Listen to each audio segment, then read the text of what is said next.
ان یہودیوں کے بارے میں نازل ہوئی جو مدینے میں ایک محلہ بنا لیا تھا، رسول صلی اللہ علیہ وسلم کی نبوت کا انکار کرتے تھے اور کفر پر مر گئے، اس کے بارے میں یہ آیت نازل ہوئی، ان کی مذمت میں یہ آیت نازل ہوئی۔ اور حضرت ابن عباس رضی اللہ تعالی عنہما سے نے فرمایا کہ رسول اللہ صلی اللہ علیہ وسلم اس پر حریص تھے کہ سب لوگ ایمان لے آئے، یعنی چاہتے تھے رسول صلی اللہ علیہ وسلم کہ سب لوگ ایمان لے آئے اور ہدایت میں آپ کی اتباع کریں، ہدایت میں آپ کی اتباع کریں۔ تب اللہ تعالیٰ نے آپ کو یہ خبر دی کہ وہی لوگ ایمان لائیں گے جن کے لیے ازل میں ایمان لانا مقدر ہو چکا ہے، اور وہی لوگ گمراہ رہیں گے جن کے لیے ازل میں کیا ہے، ان کے لیے گمراہی لکھی جا چکی ہے۔ اور ایک روایت میں ہے کہ حضرت انس سے روایت ہے کہ وہ کفار مراد ہیں جو بدر میں قتل کیے گئے تھے، اور ان تمام روایت کو جامع البیان جلد 1 صفحہ نمبر 84 میں ذکر فرما دیا گیا ہے۔ تو یہ چیز کیا ہے، کافروں کے لیے حق میں نازل ہوئی، تو جب کافروں کے حق میں نازل ہوئی تو یہ آیت کریمہ کیا ہے، کافروں کے حق میں نازل ہوئی ہے۔ اسی تعلق سے جب ہم یہ آیت کریمہ کا مطالعہ کرتے ہیں تو یہی بات ثابت آتی ہے کہ اللہ تبارک و تعالیٰ نے جہاں جہاں مومن کا ذکر فرمایا ہے تو اس کے بعد کفر کا ذکر فرمایا، جہاں جہاں کافروں کا ذکر فرمایا اس کے بعد ایمان والوں کا ذکر فرمایا، تاکہ لوگ کیا ہے، اللہ کی نعمت کا شکریہ ادا کریں، اللہ کی نعمت کا شکریہ ادا کریں اور ان کافروں کی طرح نہ ہو۔ اسی وجہ سے سب سے پہلے اللہ تبارک و تعالیٰ نے مومن کی 5 صفتیں بیان کی، پھر اس کے بعد کیا ہے، کافروں کے لیے بیان فرمایا کہ یہ لوگ، اے محبوب آپ انہیں ڈرائیں یا نہ ڈرائیں، یہ لوگ تو اتنے ہٹ دھرم ہو چکے ہیں اپنے کفر میں کہ آپ کی بات نہیں مانیں گے، وہ لوگ ان کو اسی کے حال میں چھوڑ دو، اللہ تبارک و تعالیٰ کے پاس ان کا عذاب کیا ہے، بہت زیادہ۔ اب جو آگے آیت کریمہ آ رہی ہے وہ یہ تو کافروں کی آیت کریمہ ہو گئی، کافروں کے بارے میں اللہ تبارک و تعالیٰ نے یہ آیت کریمہ نازل فرمائی۔ اب جو آگے 13 آیت کریمہ آ رہی ہے تو اس میں اللہ تبارک و تعالیٰ نے منافقوں کا ذکر فرمایا، جیسے کہ آیت کریمہ کیا ہے، وَمِنَ النَّاسِ مَن يَقُولُ آمَنَّا بِاللَّهِ وَبِالْيَوْمِ الْآخِرِ وَمَا هُم بِمُؤْمِنِينَ۔ اللہ فرماتا ہے اور کچھ لوگ کہتے ہیں کہ ہم اللہ اور پچھلے دن پر ایمان لائے، کچھ لوگ یہ کہتے ہیں کہ ہم اللہ اور پچھلے دن پر ایمان لائے اور وہ ایمان والے نہیں۔ یہ ایک تو اللہ تعالیٰ نے اس سورت کو قرآن مجید کے بیان سے شروع کیا، ذالک الکتاب، سب سے پہلے جو اس سورت کی شروعات ہوئی سورہ بقرہ کی، کس سے شروع ہوئی، ذالک الکتاب لا ریب فیہ، وہ کتاب جس میں کوئی شک نہیں، قرآن مجید کی، اور فرمایا کہ یہ کتاب متقیوں کے لیے ہدایت ہے۔ پھر 3 آیتیں متقی کی 5 صفت بیان کی، اور اس کے بعد 2 آیتیں کفار کا بیان کیا جو متقی کے ظاہر اور باطناً ضد ہو۔ پھر اس کے بعد اب جو 13 آیتیں منافقین کا بیان فرمایا، جو کفر اور ایمان کے درمیان کیا تھے، مذبذب تھے، یعنی ایک دم بالکل ظاہری طور پر ایمان والے دکھتے تھے، باطنی طور پر کیا تھے، ان کے دلوں میں کفر تھا اور یہ مذبذب تھے، یہ زبان سے ایمان لائے اور دل سے ایمان نہیں لائے، یہ کفر کی بدترین قسم ہے، یہ سب سے بدترین قسم ہے، اور اللہ تعالیٰ کے نزدیک سب سے زیادہ کیا ہے، مبغوض ہے، سب سے زیادہ کیا ہے، ناپسندیدہ ہے اللہ تبارک و تعالیٰ، کیونکہ انہوں نے کفر پر ایمان کا ملمع چڑھا دیا تھا، پردہ چڑھا دیا تھا کفر کا ایمان پر، اور فریب سے کام لیا اور در پردہ مسلمانوں کے ساتھ مذاق کیا، تو اللہ تبارک و تعالیٰ نے فرمایا کہ کچھ لوگ کہتے ہیں کہ ہم ایمان لائے، لیکن وہ لوگ کیا ہیں، مومن نہیں ہیں۔ کیوں نہیں مومن ہے؟ تو اس لیے کہ زبان سے اقرار کرنا اور دل میں کیا ہے، یہ کفر رکھنا، یہ ایمان والوں کی دلیل نہیں ہوتی ہے۔ اب اس آیت کریمہ میں سب سے پہلے اللہ نے وَمِنَ النَّاسِ فرمایا، وَمِنَ النَّاسِ، تو ناس سے کیا مراد ہے، کون لوگ مراد ہیں؟ تو فرمایا گیا ہے کہ ناس میں جن لوگوں کا ذکر فرمایا اللہ تبارک و تعالیٰ نے، یہ منافقین کی وہ جماعت ہے جو نزول قرآن کے زمانے میں تھی، یعنی قرآن جب نازل ہو رہا تھا اس زمانے میں وہ جماعت تھی، ان میں بڑا منافق عبداللہ بن ابی بن سلول تھا، بڑا منافق، ان میں اکثر یہودی تھے، اور جو مطلب براری کے لیے وقتی طور پر بظاہر مسلمان ہو گئے تھے، لیکن کیا ہے، وہ مسلمان نہیں تھے، کیونکہ ان کے دلوں میں نبی پاک کی نفرت تھی۔ اور اس میں فرمایا بالیوم الآخر، یعنی بالیوم الآخر، تو الیوم الآخری سے مراد حشر سے لے کر غیر متناہی مدت ہے، یا روز حشر سے لے کر جنتیوں کے جنت میں جانے کی، یہ مراد ہے، یعنی غیر متناہی۔ غیر متناہی کا مطلب یہ ہوتا ہے کہ جس کو شمار نہیں کیا جا سکے مدت، جیسے کہ ہم 1 سے لے کے 30 دن تک شمار کیے جاتے ہیں تو اس کو متناہی کہتے ہیں، ایسی مدت جس کو کیا ہے شمار نہیں کیا جا سکتا، اس کو غیر متناہی مدت کہتے ہیں۔ تو یہی الیوم الاخر سے مراد حشر سے لے کر غیر متناہی مدت، یعنی اس کی مدت کا شمار نہیں ہے، ایک۔ دوسرا یہ ہے کہ یاد روز حشر سے لے کر کے جنتیوں کے جنت اور دوزخیوں میں دوزخیوں کے دوزخ میں جانا کا زمانہ مراد ہے، یہ یوم الاخر سے مراد ہے۔ تو اب یہاں پر یوم الاخر وما هم بمؤمنین، اور وہ لوگ کیا ہے مومن نہیں ہے۔ مطلب یہ ہے کہ جو لوگ کہتے ہیں کہ ہم اللہ پر ایمان لائے، آخرت پر بھی ایمان لائے، تو ان کو تو مومن کہا جانا چاہیے، لیکن وہ مومن نہیں ہے، کیونکہ وہ زبان سے کہتے تھے لیکن دل میں کیا رہتا تھا؟ نفرت رہتی۔ اور اس کے بعد اللہ تبارک و تعالی نے فرمایا یخادعون اللہ والذین آمنوا وما یخدعون الا انفسهم وما یشعرون، فریب دیا چاہتے ہیں، فریب دیا چاہتے ہیں، اور اللہ اور ایمان والوں کو، اور حقیقت میں فریب نہیں دیتے مگر اپنی جانوں کو، اور انہیں شعور نہیں، اور انہیں شعور نہیں۔ تو اب اس میں دیکھیے وہ کیا ہے، اپنے گمان میں یہ سمجھتے تھے کہ ہم اللہ اور ایمان والوں کو کیا کرتے ہیں؟ دھوکہ دیتے ہیں، یہ سوچتے تھے اپنی گمان میں، لیکن انہیں یہ نہیں معلوم تھا کہ دراصل وہ اپنی جانوں کو ہی دھوکہ دے رہے ہیں، وہ اپنی جانوں کو ہی دھوکہ دے رہے ہیں۔ تو اللہ تعالیٰ نے ان سے عقل ہی چھین لیا تھا، کیونکہ ان کے عقل میں سوچ بھی نہیں آتی تھی کہ وہ کس کو فریب دے رہے ہیں، کس سے کیا کر رہے ہیں، کس کو فریب دے رہے ہیں، کس سے کیا چاہ رہے ہیں۔ تو یہ اصل میں کیا ہے، وہی لوگ اپنے آپ کو فریب دیتے تھے کہ جیسے دیکھیے اب انسان کیا ہے، انسان کے بدن میں کیا ہے، ان کے دلوں میں، ان کے بدن میں کیا ہے، یہ چیزیں رہتی ہے، بیماری رہتی ہے، تو اپنے آپ کو ہی یہ کیا کرتے ہیں، فریب دیتے ہیں۔ تو اللہ تعالیٰ نے فرمایا فی قلوبہم مرض فزادہم اللہ مرضا ولہم عذاب علیم، کہ ان کے دلوں میں کیا ہے، بیماری ہے، ان کے دلوں میں بیماری ہے، تو اللہ نے ان کی بیماری اور بڑھائی، اور ان کے لیے دردناک عذاب ہے، ان کے لیے دردناک عذاب ہے۔ تو اب ذرا بتائیے کہ بیماری کس کو کہتے ہیں؟ جو انسان کے دل میں لاحق ہو، جیسے کسی کو بخار آ گیا، کسی کو طبیعت خراب ہو گئی، کھانسی ہو گیا، سردی ہو گئی، یہ تو بیماری ہے نا۔ لیکن اللہ کیا فرما رہا ہے کہ وہ لوگ تو سوچتے تھے کیا کہ ہم اللہ اور ایمان والے کو فریب دیتے ہیں، مگر اللہ نے کیا فرمایا کہ نہیں، وہ اپنے آپ کو ہی فریب دے رہے ہیں، اپنے آپ کو ہی دھوکہ دے رہے ہیں، لیکن ان کو شعور نہیں ہے۔ ارے ان کے دلوں میں تو کیا ہے، بیماری ہے، اور اللہ ان کے بیماری کو اور بڑھا دے گا۔ تو اب ذرا بتائیے کہ یہاں پر بیماری سے کیا مراد ہے، مرض سے کیا مراد ہے؟ تو اب ان کے دلوں میں مرض سے مراد ایک چیز یہ بتایا گیا ہے تفسیر میں کہ مرض سے مراد یعنی انسان کے بدن کو ایسی چیزیں عارض ہوتی ہے، لگ جاتی ہے، جن سے ان کے مزاج اور اعتدال میں فرق پڑتا ہے۔ یعنی اگر آپ کو بخار ہو گیا تو آپ یہاں پر صحیح سے نہیں بیٹھ سکتے صحیح سے، کیوں؟ اس لیے کہ آپ کا مزاج اس کو قبول نہیں کرتا، تو اس کی کارکردگی متاثر ہو جاتی ہے، اور اس کو مرض کہتے ہیں۔ یعنی جب اس کے کام کاج متاثر، اس کو مرض کہتے ہیں۔ تو ایک تو جسمانی بیماری ہوتی ہے، ایک جسمانی بیماری ہوتی ہے، اور ایک کیا ہے، نفسانی بیماری ہوتی ہے۔ تو جسمانی بیماری جیسے بخار کا لگ جانا، کھانسی کا لگ جانا، سردی کا لگ جانا، یہ جسمانی بھی، اور ایک نفسانی بیماری مثلا حسد، بغض، برائی، یہ سب کیا ہے۔ تو اب جو اللہ تبارک و تعالیٰ نے جو فرمایا کہ ان کے دلوں میں کیا ہے، بیماری، اور اللہ نے کیا ہے، ان کی بیماری کو اور بڑھاوا دیا، تو مطلب یہ ہے کہ ان کے دلوں میں بغض تھا، حسد تھا، برائی تھی، نبی پاک سے محبت نہ کرنا تھا، یہ بیماری یہاں پر مراد ہے، جسمانی بیماری یہاں پر مراد نہیں ہے۔ تو وہ لوگ سوچتے ہیں تو ان کے دلوں میں کیا ہے، اللہ تبارک و تعالیٰ نے بیماری رکھ دیا۔ اب ذرا بیماری جو رکھ دیا اللہ تبارک و تعالیٰ نے ان کے دلوں میں، تو اب وَلَهُمْ عَذَابٌ علیم، تو ان کے لیے کیا ہے، دردناک عذاب ہے۔ کیوں دردناک عذاب ہے؟ بِمَا كَانُوا يَكْذِبُونَ، بدلہ ان کے جھوٹ کا۔ یعنی وہ لوگ جھوٹ بولتے تھے نا اللہ کے نبی کے پاس کہ میں آپ پر ایمان لے کر آیا، یا میں اللہ کو مانتا ہوں، یہ نبی کے سامنے جھوٹ بولتے تھے۔ تو اللہ تبارک و تعالیٰ نے جو یہ سب فرمایا ہے کہ ان کے دلوں میں بیماری کس وجہ سے بڑھ دیا ہے، جھوٹ کی وجہ سے، جھوٹ کی وجہ سے۔ تو اسی وجہ سے جھوٹ ہم تمام انسان کو نہیں بولنا چاہیے، کیونکہ جھوٹ ایک ایسی بیماری ہے کہ جب انسان کو لگ جاتی ہے وہ جھوٹ کی بیماری، تو اب وہ انسان کیا ہے، بالکل اللہ اور اس کے رسول کی محبت سے دور ہو جاتا ہے۔ جیسا کہ حضرت ابو داؤد علیہ رحمت و رضوان نے اپنی کتاب سنن ابی داؤد جلد 2 صفحہ نمبر 325 میں ارشاد فرمایا ہے کہ حضرت عبداللہ ابن مسعود بیان فرماتے ہیں کہ رسول صلی اللہ علیہ وسلم نے فرمایا کہ اپنے آپ کو جھوٹ سے بچاؤ، کیونکہ جھوٹ گناہ تک پہنچاتا ہے، اور گناہ دوزخ تک پہنچاتا ہے، اور ایک شخص جھوٹ بولتا ہے اور جھوٹ کے مواقع تلاش کرتا ہے، حتیٰ کہ اللہ کے نزدیک اس کو کذاب یعنی جھوٹا لکھ دیا جاتا ہے۔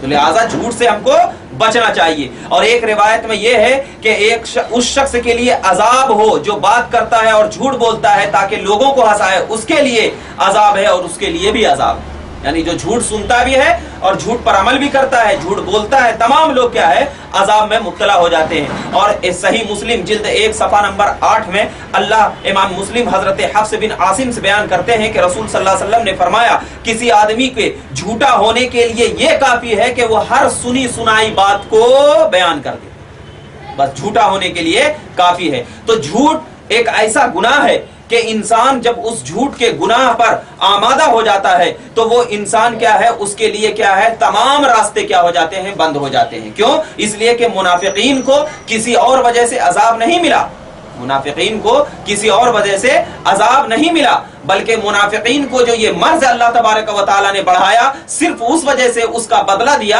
کہ وہ لوگ کیا کرتے تھے، جھوٹ بولا کرتے تھے نبی پاک صلی اللہ علیہ وسلم کی بارگاہ میں۔ تو اللہ تبارک و تعالیٰ نے اس بیان کو کر کے اس بات کی طرف اشارہ کر دیا کہ اللہ تبارک و تعالیٰ کے پاس اگر تمہیں سچا رہنا ہے، اللہ کی فرما برداری میں اپنی زندگی کو بسر کرنا ہے، تو صرف اتنا کیجئے آپ کہ آپ ان جھوٹوں سے پرہیز کیجئے اور ان کے پیچھے بھی نہ جائیے جو لوگ یہ جھوٹ بولتے ہیں، جو لوگ یہ جھوٹ بولتے ہیں۔ یہ منافقون کی پہچان ہے۔ تو اب منافقین اگر اپنے دل میں نبی پاک کی محبت اور اقرار بھی ہے تب آپ کو صحیح مسلمان تصور کیا جائے گا، اور یہی قرآن کا فیصلہ ہے۔ اب اللہ تبارک و تعالی آگے ارشاد فرماتا ہے کیا، وَإِذَا قِيلَ لَهُمْ لَا تُفْسِدُوا فِي الْأَرْضِ قَالُوا إِنَّمَا نَحْنُ مُصْلِحُونَ أَلَا إِنَّهُمْ هُمُ الْمُفْسِدُونَ وَلَكِنْ لَا يَشْعُرُونَ۔ اللہ فرماتا ہے کہ جب ان سے کہا جائے زمین میں فساد نہ کرو، جب ان منافقین سے یہ بات کہی جاتی ہے کہ زمین میں فساد نہ کرو،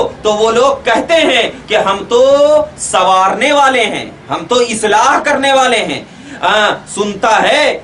سنتا ہے وہی فسادی ہیں مگر انہیں شعور نہیں۔ جب ان سے یہ بات کہی جاتی ہے کہ زمین میں فساد مت پھیلاؤ، نئی نئی باتیں پیش کر کے فساد نہ پھیلاؤ، تو وہ لوگ کیا کہتے ہیں، ارے ہم کہاں فساد پھیلا رہے ہیں، ہم تو لوگوں کو سنوارنے والے ہیں۔ مگر خبردار، اللہ فرماتا ہے خبردار، وہی فسادی ہیں، وہی فسادی ہے، لیکن ان کو ان کے فساد کا شعور تک نہیں ہے۔ تو دیکھیے منافقین کا فساد کیا تھا؟ منافقین کا فساد یہ تھا کہ وہ کفار کے مدد کر کے اور مسلمانوں کے راز ان پر ظاہر کر کے جنگ کی آگ بھڑکاتے تھے، یہی فساد تھا۔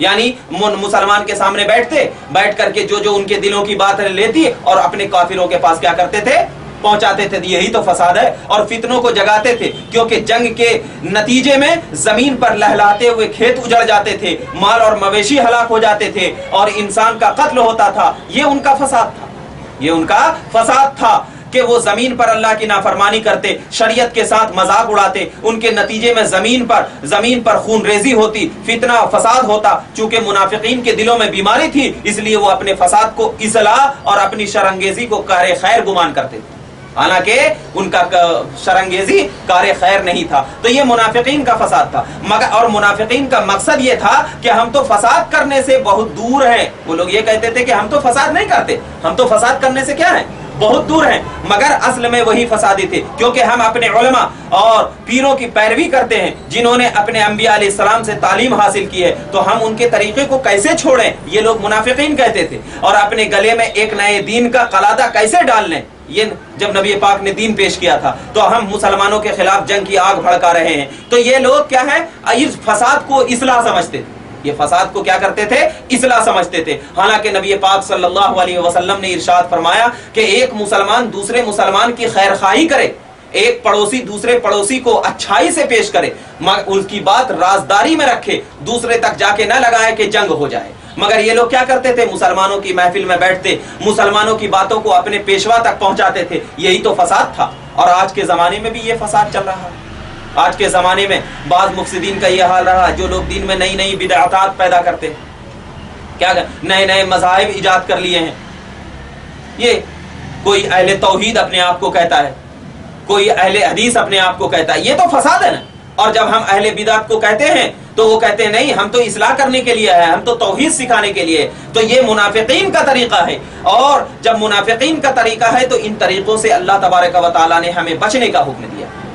اور اللہ تعالیٰ ارشاد فرماتا ہے تو یہی لوگ اصل میں کیا ہیں؟ فسادی ہیں. ان کے پیچھے نہیں جانا چاہیے. اگر تم کو اپنی زندگی میں کار خیر سمیٹنا ہے تو صرف اتنا کیجئے کہ اللہ اور اس کے رسول کے بتائے ہوئے طریقے کو اس طریقے سے آزمائیے کہ آپ کے دلوں میں نبی پاک کی محبت اور اللہ تبارک و تعالیٰ کی وحدانیت اگر آپ کے دلوں میں آ جائے تو آپ کو فسادی نہیں بلکہ آپ کو مصلح کہا جائے گا, آپ کو اصلاح پسند کیا جائے گا. تو منافقین جب اپنے آپ کو سامنے میں نبی پاک صلی اللہ علیہ وسلم کے بیٹھتے, مسلمانوں کی کیا باتیں ہوتی تھی, وہ کفار کے پاس جا کر کے کیا ہے جھگڑا لڑاتے تھے, جھگڑا کراتے تھے. تو اور یہ کیا سمجھتے تھے, ارے ہم تو اصلاح کر رہے ہیں, ہم تو مصلح ہیں. لیکن اللہ نے کیا فرمایا, نہیں, خبردار, الا انہم هم المفسدون, خبردار یہی لوگ فسادی ہیں, یہی لوگ فسادی ہیں. تو آج کل کے دور میں بھی کیا ہے, بہت سارے فساد, کوئی صحابہ کے نام پر فساد مچا رہا ہے, کوئی کیا ہے نئے نئے بدعات فساد کر رہا ہے, کوئی اپنے آپ کو اہل توحید کے نام پر فساد کر رہا ہے. اور ہم نبی کے چاہنے والے اگر ان کو کہتے ہیں کہ نئی چیزیں پیش نہ کرو تو وہ لوگ کہتے ہیں کہ نہیں, ہم نئی چیزیں کہاں پیش کر رہے ہیں, ہم تو دین میں اہل توحید کا پیغام پہنچا رہے ہیں. اصل میں یہ اہل توحید کا پیغام نہیں ہے, بلکہ توحید کا پیغام تو یہ ہے کہ اللہ اور اس کے رسول کی فرما برداری کی جائے, یہ توحید کا پیغام ہے. توحید صرف اللہ تبارک و تعالیٰ کو ایک ماننے کا نام نہیں ہے, بلکہ توحید یہ ہے کہ اللہ کو ایک مانتے ہوئے نبی کی زبان کو اپنے لبوں پہ سجانے کا نام توحید. توحید صرف اور صرف اگر ہم اللہ کو ایک ماننے کا نام صرف توحید رکھ دیں تو ہم آپ سے سوال کرتے ہیں, تو بتاؤ اللہ کو پہچانا کیسے, آپ نے کس طریقے سے اللہ کو پہچانا؟ اگر نبی نہ آتے تو ہم اللہ کی پہچان نہ ہوتی. نبی پاک کو اس زمین پر بھیج کر اللہ نے مسلمانوں پر احسان عظیم کر دیا کہ اے مسلمان, میں نے اپنے مصطفیٰ صلی اللہ علیہ وسلم کو صرف اس لیے بھیجا کہ میرا مصطفیٰ میری بات تجھ تک پہنچائے, اور تو میرے مصطفیٰ کی بات کو اپنے دل میں سجا کر جب مجھے یاد کرے گا تب تجھے توحید کی روشنی نصیب. آج یہی طرح طرح کی بدعات ہیں. آج بہت سارے فسادی یہ ہیں کہ میلاد النبی میں جلوس نکلتا ہے, میلاد النبی میں جلوس نکلتا ہے, صبح سے لے کر کے شام تک جلوس نکلتا ہے, لیکن نماز کا کوئی خیال نہیں رہتا, نماز کا کوئی خیال نہیں رہتا. یہ بدعت ہے. اگر تمہیں جلوس نکالنا ہے تو اس طریقے سے جلوس نکالو کہ نبی کی محبت بھی شامل ہو جائے اور خدا کی عبادت بھی اس میں شامل ہو. یہ نہیں کہ جلوس نمازوں کو روک دیتی ہے, اس کا نام نہیں ہے. تو لہٰذا ان فسادیوں سے محفوظ رہنا ایمان کہلاتا ہے. اور اللہ تبارک و تعالی ارشاد فرماتا ہے کہ جب ان منافقون سے کہا جاتا, وَإِذَا قِيلَ لَهُمْ آمِنُوا كَمَا آمَنَ النَّاسُ قَالُوا أَنُؤْمِنُ كَمَا آمَنَ السُّفَهَاءُ أَلَا هُمُ السُّفَهَاءُ وَلَكِنْ لَا يَعْلَمُونَ. جب ان سے کہا جاتا, جب ان سے یہ کہا جائے ایمان لاؤ جیسے اور لوگ ایمان لائے, جیسے اور لوگ ایمان لائے, تو کہیں کیا ہم احمقوں کی طرح ایمان لے آئے, بے وقوفوں کی طرح ایمان لے آئے؟ سنتا ہے, الا خبردار, سنتا ہے وہی احمق ہے مگر جانتے نہیں, سنتا ہے وہی احمق ہے مگر جانتے نہیں. یعنی اب اس میں فرمایا ہے جب منافقین سے کہا جاتا ہے کہ ایمان لاؤ جیسے کہ اور لوگ ایمان لائے, کما آمن الناس, جیسے کہ اور لوگ ایمان لائے, تو یہاں پر تمام علماء کرام کا اتفاق ہے کہ آمن الناس سے مراد صحابہ کرام کی ذات. آمن الناس تو اللہ تبارک و تعالیٰ نے کیا فرمایا کہ ویسے ایمان لاؤ جیسے کہ صحابہ, نبی کے صحابہ ایمان لے آتے تھے. دیکھیے کیا مقام ہے صحابہ کا. اللہ خود مثال دے رہا ہے, منافقون کو کہہ رہا ہے کہ نبی کے صحابہ کی طرح ایمان لاؤ. کیوں؟ اس لیے کہ صحابہ کی محبت, صحابہ کی عقیدت, صحابہ کا نبی پاک صلی اللہ علیہ وسلم کے سامنے بیٹھ کر گفتگو کرنا, صحابہ رضی اللہ تعالی علیہم اجمعین کا نبی کے چہرے مبارکہ کو دیکھ کر ایمان کی چاشنی محسوس کرنا, یہ عام لوگوں کا نظریہ نہیں رہتا تھا, صحابہ کا رہتا تھا. وہ نظریہ رہتا تھا کہ صحابہ کرام تو, یہاں تک بخاری شریف کی حدیث پاک میں مشہور ہے کہ صحابہ کرام نبی پاک صلی اللہ علیہ وسلم کے بچے ہوئے پانی کو بھی زمین پر گرنے نہیں دیتے, اتنا عقیدہ تھا. تو اللہ تبارک و تعالیٰ نے کہا یہ محبت, یہ چاہت میرے حبیب سے, تو یہ لوگوں اب اپنی چاہت کو بھی ان صحابہ کی طرح بنا لو. مطلب یہ بتانا چاہ رہا ہے آج تک کے مسلمانوں کے لیے پروردگار عالم کہ جیسے صحابہ ایمان لائے, اگر کوئی شخص ویسے ایمان لے کر کے اپنی زندگی کو سنوار لے گا گویا اللہ تبارک و تعالیٰ کا محبوب بندہ بن جائے. اب ذرا اسی آیت کی بنیاد پر ہم تمام اہل سنت کے نوجوانوں کو یہ درس دیتے ہیں کہ بتا حضرت غوث اعظم رضی اللہ تعالیٰ عنہ، حضرت خواجہ غریب نواز رضی اللہ تعالیٰ عنہ، حضرت مخدوم سمنا، اعلیٰ حضرت فاضل بلیروی علیہ رحمت و رضوان، یہ تمام بزرگان دین بتا صحابہ کرام رضوان اللہ تعالی علیہم اجمعین کی طرح ایمان لائے یا نہیں لائے؟ اگر نہیں لائے تو ہم ان کے پیچھے نہیں جاتے، ارے لائے تب تو لوگ ان کے پیچھے جا رہے ہیں۔ ان لوگوں کا ان کے پیچھے جانا اس بات کی دلیل ہے کہ انہوں نے صحابہ کی طرح اپنی زندگی کو سنوار لی، کیونکہ اللہ نے فرمایا ایمان لے آؤ ان کی طرح، تو وہ لوگ کیا کہے؟ ہم ان بے وقوفوں کی طرح ایمان لے آؤ۔ دیکھو کتنا بڑا نفاق۔ تو مطلب ان بے وقوفوں کی طرح ایمان لانے کا مطلب یہ نہیں کہ ہم صحابہ کرام کی طرح ایمان لے آئے، نہیں، صحابہ کرام کی طرح ایمان لانا ہی ہمارا اصل ایمان ہے۔ اب دیکھیے اللہ تعالیٰ کا ارشاد، سنو وہی لوگ بے وقوف ہے لیکن ان کو کیا ہے؟ علم نہیں ہے اپنی بے وقوفی کا۔ کوئی بے وقوف کو اپنی بے وقوفی کا علم ہوتا ہے؟ نہیں ہوتا۔ لیکن اللہ نے فرمایا، تو منافقین نے رسول صلی اللہ علیہ وسلم کے کس کو؟ اصحاب کو کیا فرمایا؟ جاہل۔ اصحاب کو کیا فرمایا؟ جاہل فرمایا، بے وقوف، احمق۔ یہ تو جاہلی کی تو پہچان ہوتی ہے۔ جاہل کس کو کہتے ہیں؟ احمق کو، بے وقوف کو، جو کچھ نہیں جانتا، وہ فرمایا۔ تو اللہ تعالیٰ نے ان کا رد کیا اور ان کی زیادہ جہالت بیان کی کہ ارے اے محبوب آپ کے اصحاب جاہل نہیں ہیں، وہی لوگ جاہل ہیں جو جاہل کہتے ہیں، وہی لوگ جاہل ہیں جو جاہل کہتے ہیں۔ وہ صرف جاہل نہیں بلکہ اپنی جہالت کا علم بھی نہیں ہے ان کو۔ وہ تو صرف جاہل تو ایک ہوتا ہے جس کو اپنی جہالت کا علم ہوتا ہے، یہ ایسے جاہل ہیں کہ ان کی جہالت کا اسے علم بھی نہیں ہے۔ اور آیت میں کیا ہے؟ یہی چیز بتانے کے لیے اس آیت سے معلوم یہ بھی ہوا کہ صحابہ کرام کو گالی دینا یا صحابہ کرام کو برا بھلا کہنا یہ اہل سنت کا طریقہ نہیں، یہ اہل سنت کا طریقہ نہیں ہے، بلکہ اہل سنت کا طریقہ یہ ہے کہ تمام صحابہ کو ان کے مرتبے کے اعتبار سے یاد کرنا، یہی اہل سنت کا طریقہ ہے۔ اسی بنیاد پر ہم اہل شیعہ حضرات کو بھی کیا کرتے ہیں؟ رد کرتے ہیں۔ کیوں؟ اس لیے کہ وہ حضرت ابوبکر صدیق رضی اللہ تعالیٰ عنہ، حضرت عمر فاروق رضی اللہ تعالیٰ عنہ، حضرت عثمان غنی رضی اللہ تعالیٰ عنہ کو بھی گالی برا بھلا کہتے ہیں، حالانکہ وہ بھی صحابی ہیں۔ تو آیت کریمہ نے بتا دیا کہ اہل سنت کی پہچان یہ ہے کہ تمام صحابہ کو ان کے مقام و مرتبے کے اعتبار سے محبت کرنا، یہ نہیں کہ ایک صحابہ اچھے ہیں اور دوسرے صحابہ برے ہیں۔ تو صحابہ کرام کو گالی نہ دینے کی بنیاد ہم اہل سنت کا نظریہ یہ بن گیا ہے کہ اہل سنت کسی صحابہ کو برا بھلا نہیں کہتے ہیں، بلکہ صحابہ کرام کو ان کے مقام و مرتبے کے اعتبار سے محبت کرنے کا نام ہی اہل سنت کی دلیل ہوا کرتی ہے۔ تو اللہ تبارک و تعالیٰ نے یہی فرمایا کہ جب وہ لوگ ان سے کہا جاتا ہے کہ ایمان لاؤ جیسا کہ لوگوں نے ایمان لایا، یعنی صحابہ کرام نے ایمان لایا، تو وہ لوگ یہ کہتے ہیں کہ ہم ان بے وقوفوں کی طرح ایمان لائے، نہیں، وہی لوگ بے وقوف ہیں۔ اللہ کیا فرمایا؟ خبردار، وہی لوگ کیا ہے؟ بے وقوف ہیں۔ اسی لیے اس آیت کریمہ سے اہل سنت کا نظریہ یہ ظاہر ہوا کہ تمام صحابہ کرام کو ان کے مقام و مرتبے کے اعتبار سے محبت کرنا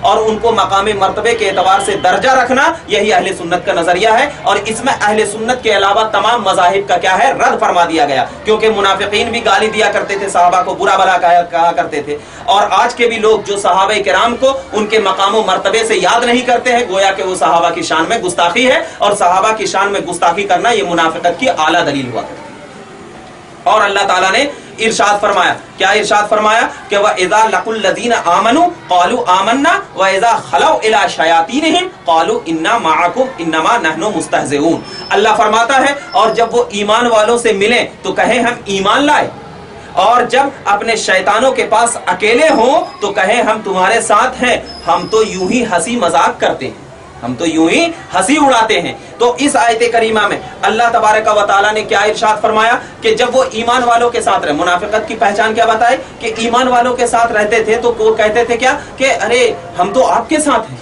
ہم تو آپ کی فرما برداری کرتے ہیں، ہم تو نبی سے محبت کرتے ہیں۔ تو اور جب اپنے شیطانوں سے ملتے تو وہ کہتے تھے کہ نہیں، ہم تو کیا ہے؟ آپ کے ساتھ ہیں، ان کی تو ہم مسیح اذاکر۔ تو اس آیت کی تفسیر میں امام خازن علیہ رحمت و رضوان نے اپنی کتاب تفسیر خازن جلد 1 صفحہ نمبر 29-30 میں ارشاد فرمایا کہ یہ آیت کریمہ اس وقت نازل ہوئی کہ جب ایک روایت میں یہ ہے کہ عبداللہ بن ابی اور ان کے کچھ کیا ہے ساتھیوں نے دیکھا کہ سامنے سے صحابہ کرام کی ایک جماعت آ رہے ہیں، تو اپنی قوم سے کہا، ان وہاں پر گروہ بیٹھنے والے گروہ نے کہا کہ اب دیکھو میں ان صحابہ کا مذاق کیسے اڑاتا ہوں، تو ایک اس میں سے ایک شخص اٹھا اور اٹھنے کے بعد حضرت ابو بکر صدیق رضی اللہ تعالیٰ عنہ کا ہاتھ پکڑ کر کہا کہ اللہ نے تو آپ کو صدیق بنایا ہے، آپ تو نبی پاک صلی اللہ علیہ وسلم کے ساتھ سفر و حضر میں بیٹھتے تھے، ہم آپ کی عزت کرتے ہیں، ان کی فل تعریف کر دی۔ اس کے بعد حضرت عمر کو دیکھا، ان کا بھی ہاتھ پکڑا، حضرت عمر سے کہا اس شخص نے کہ اللہ تعالیٰ نے تو آپ کو عادل بنایا ہے، آپ کو امیر بنایا ہے، آپ تو اپنے جان و مال کو اللہ کے رسول کے ساتھ قربان کر دیتے ہیں۔ اور پھر حضرت عثمان کے ساتھ بھی ایسا ہی کیا۔ تو جب حضرت علی رضی اللہ تعالیٰ عنہ کا ہاتھ پکڑا تو حضرت علی سے بھی کہا اللہ تبارک و تعالیٰ نے آپ کو بہت مقام و مرتبہ دیا ہے، نبی کے ساتھ اٹھنے بیٹھنے والے ہیں۔ تو حضرت علی نے کہا اے منافق، جو دل میں ہے وہ ظاہر کر دے، یہ منافق جو دل میں ہے وہ ظاہر کر دے، تو سامنے سے کچھ اور اندر سے کچھ اور بولتا ہے۔ تو بتایا گیا کہ یہی چیز ان صحابہ کرام نے نبی پاک صلی اللہ علیہ وسلم کی بارگاہ میں یہ چیزیں پیش کی۔ تو جیسے ہی یہ چیزیں پیش کی تو حضرت جبرائیل اس وقت نازل ہوئے، آئے اور اللہ کے نبی صلی اللہ علیہ وسلم کو یہ آیت کریمہ سنائی کہ اے نبی، وہ لوگ جب ایمان والوں سے ملتے ہیں تو اچھی بات کرتے ہیں، اور جب اپنے شیطانوں، اپنے گرو گھنٹالوں سے ملتے ہیں تو وہ آپ کے خلاف استہزاء کرتے ہیں، مذاق اڑاتے ہیں۔ تو دیکھیے بتایا کیا گیا کہ محبت رسول کس کا نام ہے؟ صحابیت کا نام ہے۔ محبت رسول صحابیت کا نام ہے۔ کیوں؟ اس لیے کہ اس آیت کریمہ میں یہ فرمایا اذا لقوا الذین قالوا آمنا، قالوا آمنا، کیوں؟ اس لیے کہ وہ صحابی رسول کے ساتھ ملتے تھے تو اس کو ایمان والا کہا گیا۔ تو اب محبت رسول جس کے دلوں میں نہ ہو تو اللہ تعالیٰ نے ان کو شیطان ذکر فرمایا، شیاطین ہی، گرو گھنٹال ذکر فرمایا، شیطان ذکر فرمایا۔ اور اللہ نے فرمایا کہ جب وہ لوگ اب گرو گھنٹال ہیں، شیطان ہیں، تو اللہ تبارک و تعالیٰ ان کی شیطانیت کو کیا کر دیا جاتا ہے؟ اور ذکر کیا جاتا ہے۔ تو اور ایک روایت میں یہ فرمایا گیا کہ یہاں پر جو شیطان ذکر فرمایا گیا ہے تو 5 لوگوں کا ذکر ہے۔ یہاں پر 5 لوگوں کا کیا ذکر ہے؟ فرمایا جاتا ہے کہ اللہ تعالیٰ نے ارشاد فرمایا کہ جب یہ اپنے شیاطین سے خلوت میں ملتے ہیں، یعنی اکیلے میں ملتے ہیں، تو وہ شیاطین کون تھے؟ تو حدیث وہی تفسیر خازن میں فرمایا کہ یہاں پر مراد کیا ہے؟ علامہ ابو الليث سمرقندی نے لکھا ہے کہ شیطان سے مراد یہود کے 5 قبیلے ہیں۔ یہود کے یہاں پر 5 قبیلے ہیں جس سے اسلام کے خلاف سازشیں کی جاتی تھی، 5 قبیلوں سے ہی سازش کی جاتی تھی۔ ایک قبیلہ کیا ہے؟ قاب بن اشرف جو مدینہ میں تھا، ایک قبیلہ ہے۔ دوسرا قبیلہ یہ ہے کہ ابو بردہ اسلمی جو بنو اسلم میں تھا، ایک جگہ کا نام ہے۔ اور تیسرا ابو سودا جو شام میں تھا، اور چوتھا عبدالدار جہینہ، عبدالدار جہینہ میں تھا، اور 5واں کیا ہے؟ عوف بن مالک جو بنو اسد میں سے تھا۔ یہ 5 قبیلے مراد ہیں، اور یہی 5 قبیلے اس وقت کیا ہے؟ مسلمانوں کے خلاف سازشیں کرتے تھے، سازشیں رچا کرتے تھے۔ تو اب جو لوگ مسلمانوں کے خلاف آج کل کے بھی دور میں سازشیں رکھ رہے ہیں، تو مسلمانوں کو یہ چاہیے کہ ان سازشوں کو دور رکھتے ہوئے ہم تمام کو ایک جٹ ہو کر اللہ کے رسول صلی اللہ علیہ وسلم کے صحابہ کرام کی طرح اپنے دلوں میں ایسی محبت پیدا کریں کہ وہ محبت ہمارے دل سے بالکل نہ نکالی جائے۔ یہ کیوں؟ اس لیے کہ منافقت کی وہ دلیل ہوا کرتی ہے۔ اور اللہ تعالیٰ فرماتا ہے کہ اللہ یستہزی بہم ویمدہم فی طغیانہم یعمہون، فرماتا ہے اللہ ان سے استہزاء فرماتا ہے۔ اللہ کیا کرتا ہے؟ استہزاء فرماتا ہے۔ استہزاء کا مطلب میں ابھی بتاؤں گا، جیسا کہ اس کی شان کے لائق ہے۔